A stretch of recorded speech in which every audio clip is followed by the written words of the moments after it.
اگر ہر مسلمان یہ عزم مصمم کر لیتا کہ میں مرنے سے پہلے ایک ادارہ قائم کر کے مروں گا، تو آج ہمارے بچوں کو کاسے گدائی لے کر علم کی بھیک مانگنے کی ضرورت پیش نہ آتی، اور ہم مرتے بھی تو اطمینان کے ساتھ کہ قبر میں ہم کو کوئی ٹینشن نہ ہوتا۔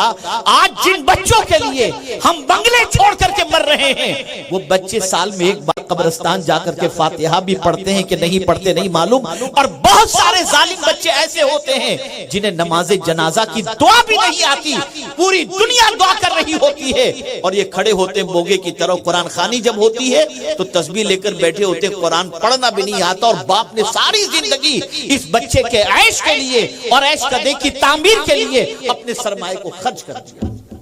لیکن اگر ادارہ بنا کر کے مرا، کتابیں لکھ کر کے دینی مرا،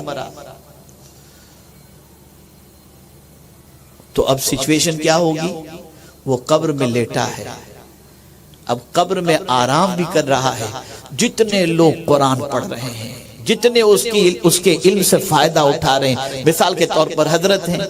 حضرت نے شاگرد تیار کے، شاگردوں نے شاگرد تیار کی، جیسے مولانا نفیس صاحب مدذ اللہ العالی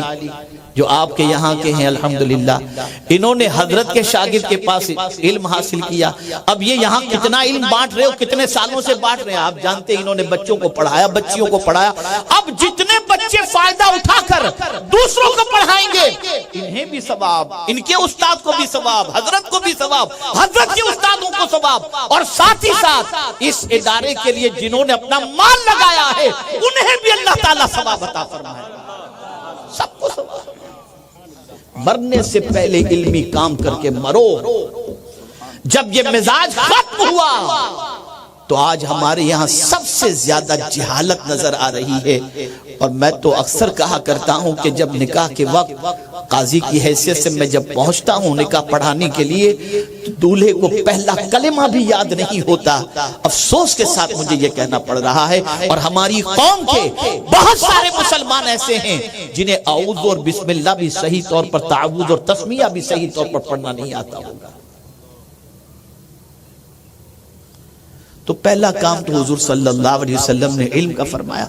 آپ سے جتنا ہو سکے علم کے راستے میں مدد کرو۔ میں چندہ کرنے نہیں کھڑا ہوا، یہ یاد رکھیں، آپ جانتے ہیں میں اتنے سالوں سے یہاں پر آتا ہوں، کبھی میں نے ایک بار صرف ابھی اسکول کے لیے میں نے چندے کی اپیل کی تھی ایک پروگرام کے اندر۔ میں صرف آپ کو بتانا چاہتا ہوں کہ اس زمین پر ہم آئے ہیں کس لیے آئے، اللہ نے کیوں بھیجا؟ تو سرکار صلی اللہ علیہ وسلم نے فرمایا الدنیا مزرعۃ الآخرہ،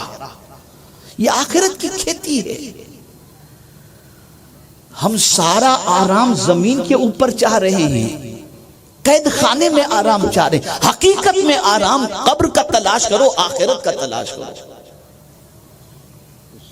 یہ فکر ہونی چاہیے، اور یہ فکر ختم ہو گئی اللہ ماشاءاللہ۔ تو علم آپ جانتے ہیں رات بھر عبادت کرنے سے بہتر ہے کہ رات کو